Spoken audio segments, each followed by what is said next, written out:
প্রিয় দর্শক, আসসালামু আলাইকুম। ঈদ মোবারক। যেহেতু আগামীকাল ঈদ, এজন্য সবাই কেনাকাটায় খুবই ব্যস্ততা সময় পার করছেন। আমরা যা কিছু ক্রয় করি তার মূল্য পরিশোধ করতে হয় টাকার মধ্য দিয়ে। আমরা টাকা দিই, টাকার বিনিময়ে আমরা বিভিন্ন ধরনের পণ্য পেয়ে থাকি। কিন্তু আজকে আপনাদেরকে এমন একটি বাজারে নিয়ে যাব, যেই বাজারে টাকার বিনিময়ে টাকা কিনতে হয়। আমি যদি আরেকটু ক্লিয়ার করে বলি, এটা হচ্ছে টাকা বেচা কেনার হাট। বাংলাদেশে বিভিন্ন ধরনের বেচা কেনার হাট আছে, অনেক ধরনের। তার ভিতরে অন্যতম হচ্ছে একটি টাকা বেচা কেনার হাট। এই হাটে মূলত টাকা বেচা কেনা হয়, অর্থাৎ আপনি টাকা দেবেন, টাকার বিনিময়ে আপনি টাকা ক্রয় করতে পারবেন। এখন প্রশ্ন হচ্ছে, কত টাকায় বা কোন টাকা দিয়ে কোন টাকা আপনি ক্রয় করতে পারবেন, কয় টাকার বিনিময়ে আপনি কত টাকা ক্রয় করতে পারবেন, সেটি হচ্ছে মূল বিষয়। এই ঈদকে ঘিরে টাকা ব্যবসায়ী যারা আছে তারা কিন্তু বিশাল একটি বাণিজ্য করে নিচ্ছে এই সাধারণ মানুষের কাছ থেকে। অর্থাৎ আমরা যারা সাধারণ মানুষ আছি, আমাদের কাছ থেকে মোটা অঙ্কের একটা বাণিজ্য করে নিচ্ছে এই টাকা ব্যবসায়ীরা। যদি প্রশ্ন করেন কিভাবে, আমরা মূলত ঈদে যখন গ্রামে যাই তখন সবাই চেষ্টা করি কিছু নতুন টাকা নিয়ে যাওয়ার জন্য, যেই টাকা দিয়ে আমাদের গ্রামের ছোট ভাই ভাতিজা, নিজের বাচ্চা কাচ্চা বা ফ্যামিলি যারা আছে, আত্মীয় স্বজন যারা আছে, তাদেরকে খুশি করার জন্য আমরা গিফট হিসেবে নতুন টাকা দিয়ে থাকি। কিন্তু এই নতুন টাকা ঢাকাতে সংগ্রহ করতে গেলে বা ঢাকা থেকে এই নতুন টাকা কিনতে গেলে কত টাকা খরচ করতে হয় সেটা অনেকেরই অজানা।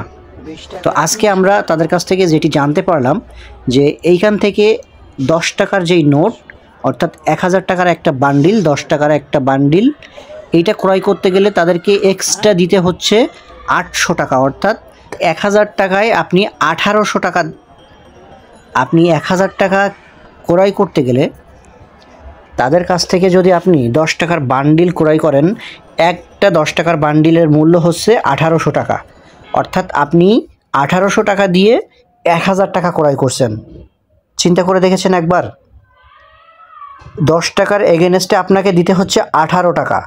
কত বড় একটা সিন্ডিকেট চলছে, যেটা প্রশাসনের নাকের ডগায়, অথচ প্রশাসন দেখেও না দেখার ভান করে আছে।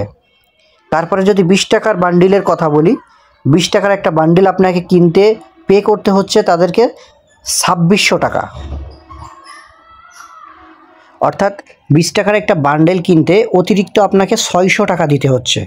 50 টাকার একটা বান্ডেল কিনতে আপনাকে অতিরিক্ত 500 টাকা দিতে হচ্ছে। অর্থাৎ 5000 টাকা। 50 টাকার একটি বান্ডেলে থাকে 5000 টাকা।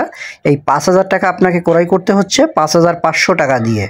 এবং 100 টাকার যে বান্ডিল, অর্থাৎ 10,000 টাকা আছে একটা বান্ডিলে, এই নতুন 100 টাকার একটা বান্ডিল ক্রয় করতে আপনাকে দিতে হচ্ছে 10,400 টাকা। তো এইভাবে চলছে ঢাকার গুলিস্তান, অর্থাৎ ঢাকার প্রাণকেন্দ্র যেই গুলিস্তান আছে, এই গুলিস্তানে টাকা ব্যবসায়ীদের রমরমা ব্যবসা। প্রশাসনের সামনে এই ধরনের ব্যবসা চললেও কোনো ধরনের প্রশাসনের হস্তক্ষেপ লক্ষ্য করা যায়নি। জানি না পরবর্তীতে কোনো ধরনের ব্যবস্থা গ্রহণ করা হয়েছে কিনা, তবে টাকার বিনিময় মূল্য হিসেবে সাধারণ জনগণের পকেট কাটা এটা আদৌ উচিত না বলে আমি মনে করি।